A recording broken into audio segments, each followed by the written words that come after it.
మన ప్రపంచంలో ఈరోజు కూడా ఆహార సంక్షోభం చాలా పెద్ద సమస్యగా ఉంది.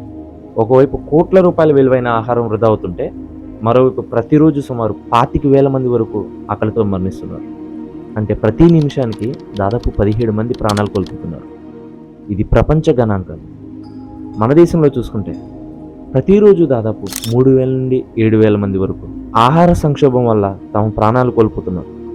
ఇప్పటికే మీకు అర్థమై ఉండొచ్చు, ఇది ప్రపంచంలోనే కాదు మన భారతదేశంలో కూడా ఎంత పెద్ద సమస్యగా మారిందో. ఎందుకంటే ఆకలి బాధ భరించడమే కాదు, వర్ణించడం కూడా చాలా కష్టం.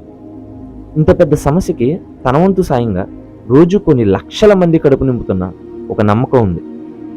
అదే నిత్యాన్నదానం చేసే హిందూ ఆలయాల వ్యవస్థ. హిందూ ఆలయాలు ఎందరో అభాగ్యుల కడుపు నింపుతున్న అక్షయ పాత్రలు. ఇది ముమ్మాటికి పచ్చి నిజం. మనం ప్రత్యేకంగా గుర్తించలేని అతిపెద్ద వ్యవస్థ ఇది. గుర్తింపు కోరుకునే వ్యవస్థ కూడా ఇదే. మన భారతదేశంలో పెద్దవి చిన్నవి కలిపి దాదాపు 10,000కు పైగా ఆలయాలు అన్నదానం చేస్తున్నాయి. వాటిలో పెద్ద స్థాయిలో ప్రతిరోజు అన్నదానం చేసే ఆలయాలు 1000 నుంచి 1200 వరకు ఉన్నాయి. వీటన్నిటినీ కలిపి చూస్తే ప్రతిరోజు మన దేశంలో ఆలయాల ద్వారా సుమారు 50 లక్షల మందికి అన్నదానం జరుగుతుంది. ఇంత పెద్ద స్థాయిలో ఆకలి తీర్చే వ్యవస్థ ప్రపంచంలోనే మరేది లేదు. ఫర్ ఎగ్జాంపుల్కి చూసుకుంటే ఇస్కాన్ ఆలయాలు శ్రీకృష్ణుడి ఆశయాలను ముందుకు తీసుకెళ్తూ ఫుడ్ ఫర్ లైఫ్ అనే ప్రోగ్రాం ద్వారా రోజుకి 15 లక్షల మందికి పైగా అన్నదానం చేస్తుంది.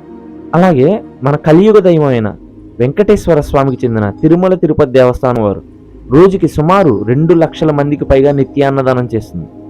అలాగే రీసెంట్గా మన ఆంధ్రప్రదేశ్ సీఎం అయిన చంద్రబాబు నాయుడు గారు టీటీడీ నిర్మించిన అన్ని ఆలయాల్లో అన్నదానం చేసే విధంగా ప్రయత్నాలు కొనసాగించాలని నిర్ణయం తీసుకున్నారు. ఇది చాలా గొప్ప డిసిషన్. అలాగే మహారాష్ట్రలో ఉన్న షిరిడి సాయి మందిరం కూడా సుమారు రోజుకి 40,000 నుండి 50,000 మందికి అన్నదానం చేస్తుంది. అలాగే ఒరిస్సాలోని పూరి జగన్నాథ స్వామి ఆలయం రోజుకి 25,000 మందికి పైగా నిత్యాన్నదానం చేస్తుంది. మరియు పండుగలు ఇతరత్ర ప్రత్యేకమైన రోజుల్లో 1,00,000 మందికి పైగా అన్నదానం చేస్తుంది. అలాగే కాశీ అన్నపూర్ణ ఆలయం వారణాసి రోజుకి 20,000 నుండి 30,000 మందికి, మరియు మాతా వైష్ణోదేవి ఆలయం రోజుకి 8,000 నుండి 9,000 మందికి, ఉడిపి శ్రీకృష్ణ మఠం రోజుకి 4,000 నుండి 5,000 మందికి, అలాగే స్వామినారాయణ అక్షయరామ ఆలయం రోజుకి 3,000 నుండి 6,000 మందికి, శబరిమల ఆలయం రోజుకి 10,000 మందికి పైగా నిత్యాన్నదానం కొనసాగిస్తున్నాయి. ఇది ఉదాహరణ మాత్రమే. ఇలా నిత్యాన్నదానం చేసే ఆలయాలు మన దేశంలో కొన్ని వేల సంఖ్యలో ఉన్నాయి. అవి ఎంతో మంది అభాగ్యుల కడుపు నింపుతుంది. ఒక హిందూ ఆలయ వ్యవస్థ ద్వారా మాత్రమే సుమారు రోజుకి 40 లక్షల మందికి పైగా నిత్యాన్నదానం జరుగుతుంది. అలాగే శ్రీరామనవమి, మహాశివరాత్రి, వినాయక చవితి, దసరా లాంటి ప్రత్యేకమైన రోజుల్లో ఊరూరున వీధి వీధిన చాలా పెద్ద మొత్తంలో అన్నదాన కార్యక్రమాలు జరుగుతూ ఉంటాయి. ఇవి మాత్రమే కాకుండా ప్రకృతి వైపరీత్యాల సమయంలో హిందూ ఆలయ వ్యవస్థ చాలా పెద్ద మొత్తంలో ఆహార వితరణ కార్యక్రమాలు చేపడుతుంది. ఉదాహరణకు కరోనా సమయమే కావచ్చు, లేదా రీసెంట్గా వచ్చిన మన విజయవాడ ఫ్లడ్సే కావచ్చు.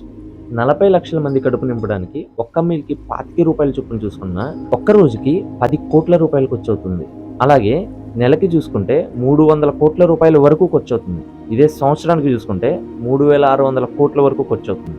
హిందూ ఆలయ వ్యవస్థ ఇంత పెద్ద మొత్తంలో అన్నదానం చేయడానికి కావాల్సిన ఫండింగ్ సామాన్య భక్తుల జేబులోంచి వచ్చిన వారి కష్టార్జితం. ఎందరో మంది కడుపులు నింపుతున్న ఇంత పెద్ద వ్యవస్థలో మనం కూడా భాగమైనందుకు చాలా గర్వపడాలి. ప్రపంచంలో ఎక్కడా చూడని సాంప్రదాయం ప్రతిరోజు లక్షల మందికి ఉచిత భోజనం పంచే ఆచారం మన సనాతన ధర్మంలోనే ఉంది. మన ఆలయాలు కేవలం పూజా స్థలాలు మాత్రమే కాదు, ఇవి జీవనాధార కేంద్రాలు. పేద ప్రజల పొట్ట నింపడం, ఆకలితో ఉన్నవాడిని కాపాడడం, ఇదే నిజమైన పూజ, అదే నిజమైన భక్తి. మనకి ఇది గర్వకారణం. అతిథి దేవో భవ. జై హింద్.